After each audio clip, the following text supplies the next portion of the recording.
I think that's key. Just whatever you're going for, whatever major you're going for, just make a wise decision and think of how you will not get stuck with what you're doing if something in the world changes.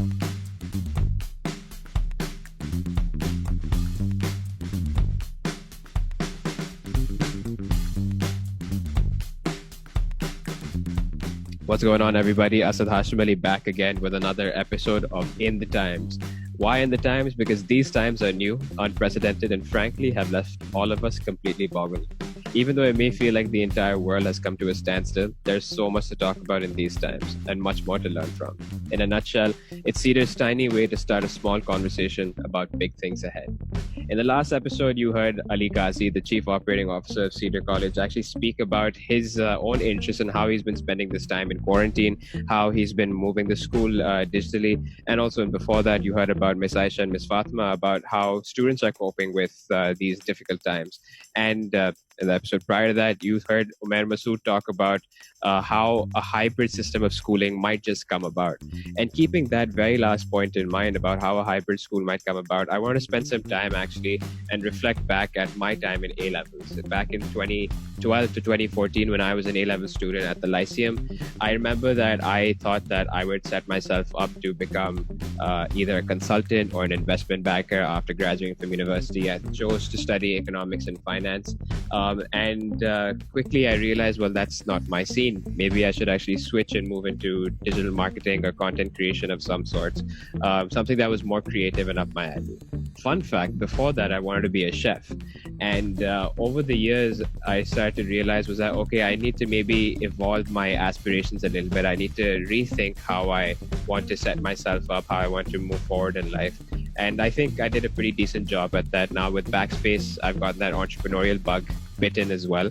So keeping steady with that. But the reason why I share this reflection is because over the past few months, we've seen offices having to move remotely. We see schools having to move digital and having to start teaching online. We've seen healthcare also take a big shift and transform digitally as well.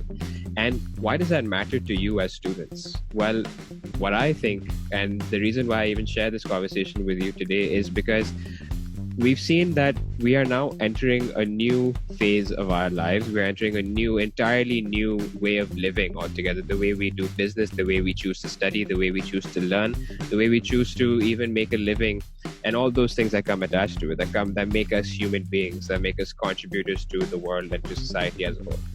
And many industries have now basically shut down or have had to revamp themselves. If you open up something like Bloomberg, you'll see that the meat industry in the States has literally is starting to face a supply chain issue, which means that people can't get meat.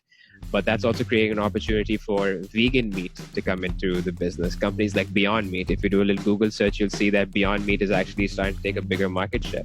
You'll see that gyms have actually shut down, and what gym trainers had to do was start moving their classes online. You'll see that banks have also just decided to keep their branches closed and just keep either ATMs or start doubling down on their applications that they use, just so that people are accessible to that, to whatever banking needs they have. In a country like Pakistan, we often think that our country is not very digitally inclined, especially in the financial world. But you'd be surprised to hear that the rate at which people have adopted towards using digital technology, or using fintech is the term, financial technology, has actually escalated. Companies like EasyPesa, companies like Jazz Cash, companies like HBL Connect, they've all started to actually see a rise in their operations and a rise in their users, only because we are now realizing that, okay, we might just have to move towards a truly contactless world. For that purpose, actually, I decided to call on a very good friend of mine, and who also happens to be the head of college counseling at Cedar College, Miss Mehreen Sheikh. Now, before I even mention or share a little bit about her, the reason why I brought her on is because what you may not know about Miss Mehreen is that, yes, she did graduate from NYU, but after graduating from NYU, she worked at a company called Salesforce. Salesforce is a marketing company, it's a digital marketing company with solutions for customers and for businesses, small and medium alike, and big as well. And they are known to work remotely. They are known to have office spaces all around the world. which are up to you to use. Workers don't necessarily have to come in there. And if you are opening the news, you'll also see that the CEO of Twitter announced that Twitter will now move to a completely remote working scenario. Once the lockdown ends anywhere in the world, Twitter employees will no longer be working from home. They will be working, period, which means that they don't have to even come into an office. The office might just become a perk. So, without further ado, let's actually dive a little bit more into this conversation. Miss Mehreen, how are you? Hi, Asad. How are you? Very Thanks well, for very having well. me here. No, thank you for coming on. Actually, and it's I think that this conversation is actually going to be pretty solid, in the sense that we'll know how, since you have that foreign experience, you have the foreign work experience at a company which has always been ahead of the curve with these things, has always also laid a huge emphasis on its people and on its environment, its work environment. It'd be nice to hear your perspective on how the world actually might be changing. And again, just for the students to remember why are we having this conversation, is because in A levels you might be asked, or you might catch yourself asking, what do I want to do after university? What do I want to even do in university? Now is the time to maybe go back to the drawing board, reevaluate, you know, maybe reconsider your decisions, maybe reconsider the path you want to take. So, Mehreen, firstly, how have the college applications been going? How are students receiving that process so far? What challenges are they facing overall? Very good question because there are a lot of changes that are happening with college applications, with acceptances, also with how universities are approaching admissions for next year and including this year. A lot of them might not open till January or next year, so they're all moving to online classes. Some schools resisted that in the beginning, and they were like, okay, let's just cancel classes for a few months and then revisit this issue later on. But they were forced to move online, and a lot of universities might not start, and they will move online as well. A lot of the universities are changing their admissions policies for next year because, as you know, we can't go out and take the SAT, or kids can't go for a campus visit to the school. They're having orientations online, they're having graduations online, they're having campus tours online. So I think a lot is going to change. They're going to be a little flexible regarding admissions next year. They are already flexible this year as well. A lot of them are going for conditional and unconditional offers. Um, they're moving towards, like more technology. And also, I feel like a lot of the students that are doing summer classes right now, I was really thinking about this the other day that um, students can't go out there, do an internship or volunteering in the summer because usually your summer after your O levels or your A levels is so important. That's when you have to, build your resume, do internships that will help you with your major in university. And most of them can't do that right now. So I think what's going to matter now in the future years is how you made the most of your time online. So in that sense, I think a lot is going to change. And what's very unique, actually, which was interesting to hear. So there's a podcast I follow by the name of Pivot, and another Yeah. podcast called the Professor G Show, which is both of them are hosted by Mm-hmm. Scott Galloway. Scott Galloway is a professor at NYU Stern, and he Yeah. mentioned that colleges like Berkeley, NYU, Harvard, Yale, heavily endowed colleges are going to figure out how to reopen schools because that's how much they Yeah. cost also. But in the US, many colleges also, because of the cash flow issues they're also facing, are refusing to offer gap years to students. Have you heard Yeah. anyone come back to you and say that, I'm sorry, we can't grant this student a gap year? I haven't heard anything like that yet because they obviously, this whole idea is they want to keep things as normal as possible. That's why they're saying that okay, we're going to start in August. We want everyone to come back, and we're going to go as planned. That's why they're saying that you don't take a gap year. That's why they're making the admissions policies easier so that, students who don't have an SAT can still make it to university in the US, for example. In the UK, they're making their offers easier, like a university that was previous years asking for like AAA, then maybe next year they might ask for like you know, lesser grade. Mm-hmm. So they want things to be as normal as possible. That's why they're telling students to not go for a gap year or not to, defer and come the next year, even if they have admission. So it's not necessarily a bad thing because, if you don't, we don't know how long this is going to last. If universities, even for kids who are in university right now, they're done with their first year or they're done with their second year, they don't know what's going to happen in the future. For them too, it doesn't make sense to take a semester off or just to, not go back. It makes sense to basically accept what's happening and get with the times. Basically, you have to. If you're being forced to move online, you have to move online. I think this goes well with your point as well about how businesses are being forced to move online as well. That's Mm-hmm. just how it is now. And the sooner you accept it and the sooner you make the best of your situation, the better it will be. Mm-hmm. Correct. And I So, th- no, continue. Sorry. no, fine. I just completed my thought. So you also mentioned earlier was that students are also going to be evaluated on how they spent their time online in their college apps. Share a little point on that because I'm very curious to know that what can students actually do? How can they be a little more productive online? Yeah, so I think that a lot of the things that you could have done in person are is available now online. A lot of companies have online internships. You can learn a language online. You can even do online courses. You can learn a programming language. Anything that in the past maybe you thought that okay, this is something I want to do, but maybe you weren't able to do it in Pakistan, for example, because we don't have that many resources.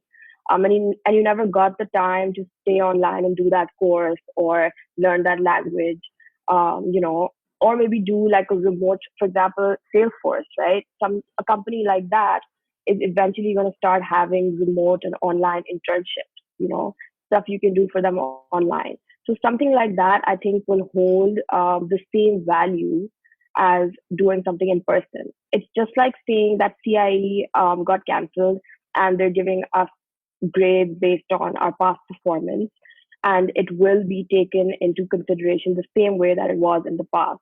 So I think everyone, universities, companies, everyone is going to basically shift how they view online stuff, and they're going to still give that the same value. So I think whatever you can find, I've been talking to my students who just finished their AS and also who have finished A2 and are going into university. I've been constantly telling them, what kind of courses they can do online, how they can just be productive in this time because it's really going to count. A lot of the time, students take a semester off, and then they want to come back to university. Universities always ask them, what did you do in your time off? So take it like that. This is it. This shouldn't be time off. This should just be a different kind of time where you have to still be productive. You shouldn't say, "Oh, 3 months I haven't gone to school, so I shouldn't do anything." It should be that okay, 3 months I haven't gone to school because of what's happening in the world. How did I make the most of this time? I think that's what shows your strength and who you are as a person. Mm-hmm. So it's really important to do something. That's pretty interesting. So when you were back, when you were at NYU, and when you started working at Salesforce, actually, can you share a little bit about that experience? What was so unique about that experience, particularly at Salesforce, as compared to then moving to Pakistan and having a completely different work environment and a completely different work ethic overall? So I want to start with kind of my NYU experience. So obviously, my classes were in person. Some of my classes were, 300 kids at one time. My economics classes were huge. I could have never even imagined going online or taking online classes. Um, and now that I see students, taking online classes, taking the exams online, this is something I couldn't even imagine, right? Then when I finished NYU, I actually worked for the New York City Council with the council members and the mayor. So even that, it was a government institution, and even everything was so hands-on and everything was so in person. I barely used um, stuff online, and everything was supposed to be in person. I had to go to different press conferences. I had to go to different meetings with council members. Then I moved to Salesforce, where I was expected to be in office, a couple of days in a week. But then a lot of the times I was allowed to work from home, and also they had remote locations such as, like different co-working spaces where I would sometimes go and just work, on a desk with a lot of other people around me who were from different companies, different organizations doing their own thing. It was really weird for me, to be honest, in the beginning because here I was working for such a big company, which didn't even require me to go to an office, because when you think of a large organization or a big company, you always think, okay, I'm going to be in this huge fancy office with like hundreds of people around me. I'm going to have my own desk space. But it wasn't always like that for me. Salesforce has had a beautiful building. I did go there sometimes, but a lot of the times I was just working from home. So, but it did really help me because every time I would come to Pakistan for a couple of months, my work never stopped. I was still working. I was working, yes, on weird hours because it was American hours, but I was still working from home. My work didn't stop. There was nothing different that I was doing that I could have done from New York, right? Same thing with all our developers that were actually working for Salesforce. I was constantly collaborating with different programmers and developers, and I was overseeing some projects that they were making. For example, we made like a Weight Watchers app. So this happens a lot in the IT world, I feel like. And all the developers were basically all over the world. I'd never seen them. I'd never met them. Sometimes I would just hear their voice and just talk to them on the phone and get the work done. And then we would like launch an entire project with people that I'd never even seen. So I feel like when that's why when everything moved online during these times, it was not that hard for me because I have been used to this for 1 year of working with Salesforce. So in a way, like I knew how to basically shift my work from in person to online. Even though something like a school counseling, it's pretty hard to move online because my work mostly consisted of meeting students, meeting parents, having that contact with them, seeing their faces every day to guide them. So initially it was challenging, but I think that it's how you make the best of your time, and it's kind of like the survival of the fittest. Whoever can make it, um, those are the people that succeed. Mm-hmm. So, I actually want to know more about what's happening back in the States now, especially. You mentioned that you were in conversation with your old colleagues and your friends from there. What are they going through right now? And these are, again, for all those listening, I'm very curious to know about this only for you, for those who are listening, because you are going to enter this world yourselves in the very near future. So, sorry, over to you.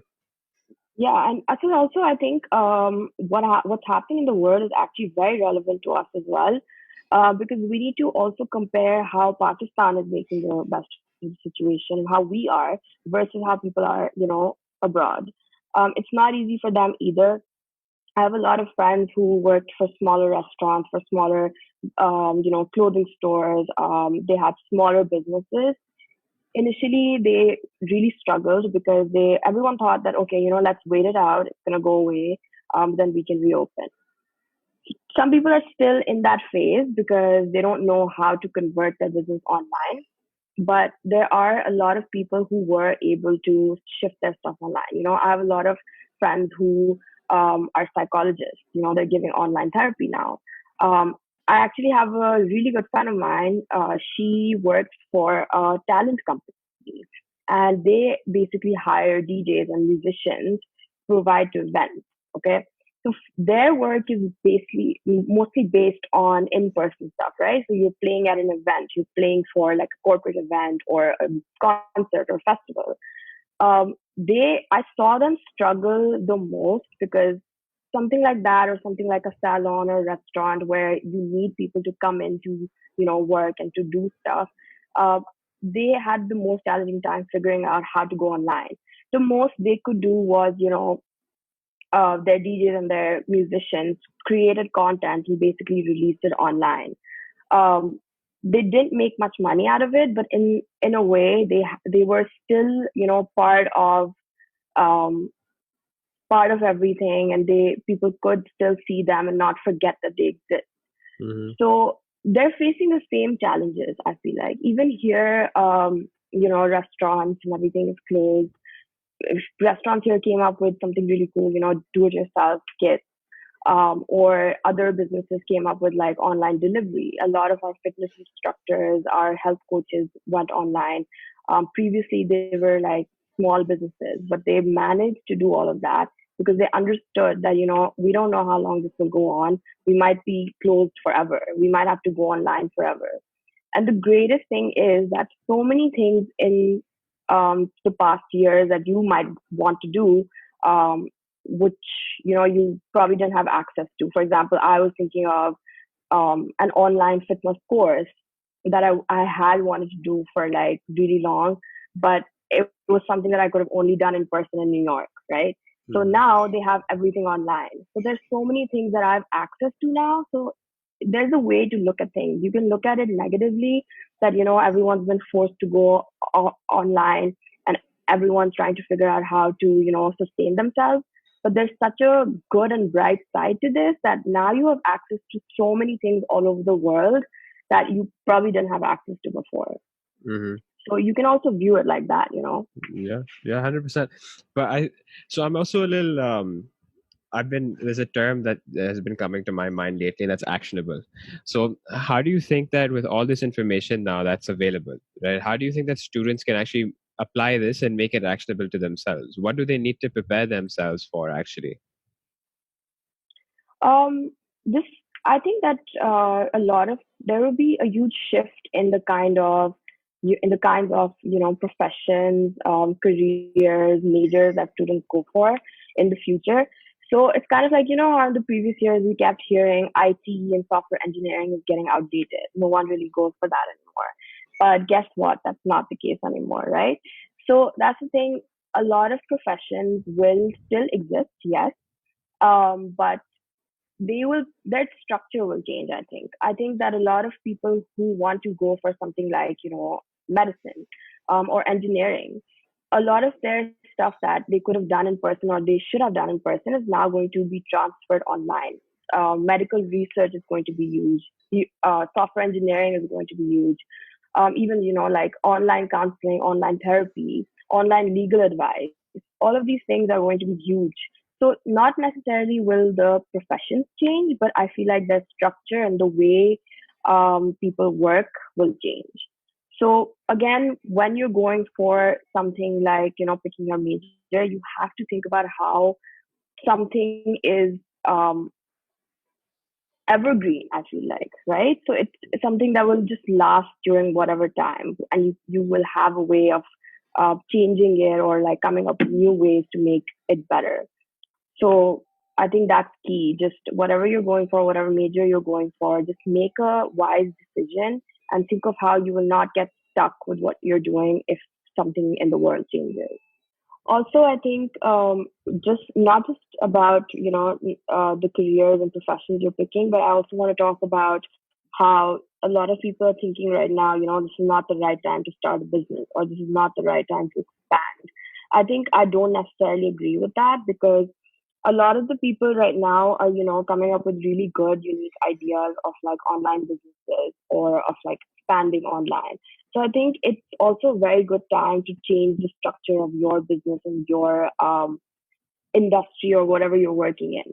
So again, it's never a bad time to pick a certain major or go for a certain profession or, go for a certain business idea. I think it's always a good time. It's just how you use the current situation of the world to basically develop your idea and to um, use your profession towards basically what's happening in the world.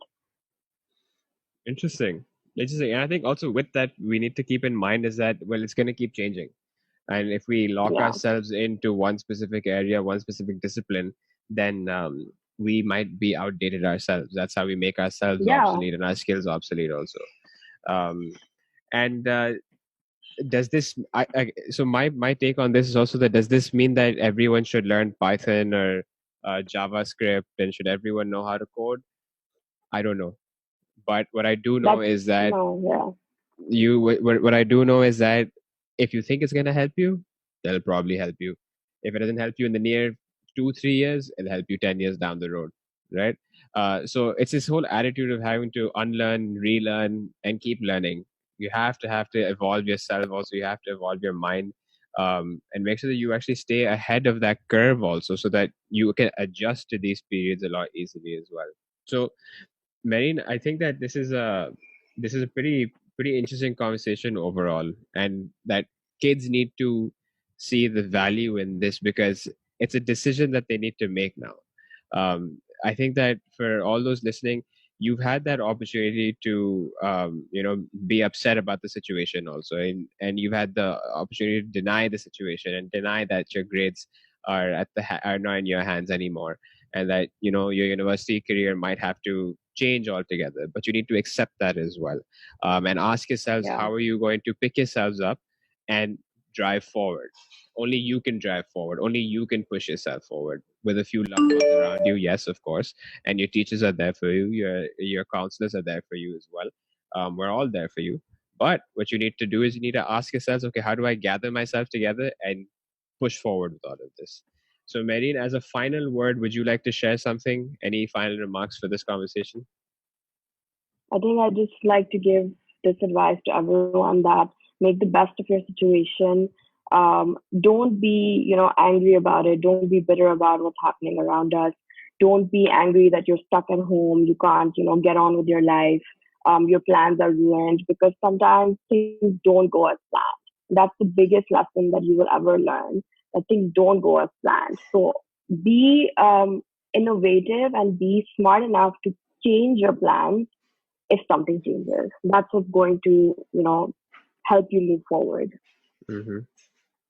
And also, if your PS4 is broken, it's okay. Open up your laptop, learn something, read something. There's a lot to consume. There's a lot of content out there in the world. Some of it might make you smarter also. So give that a shot too.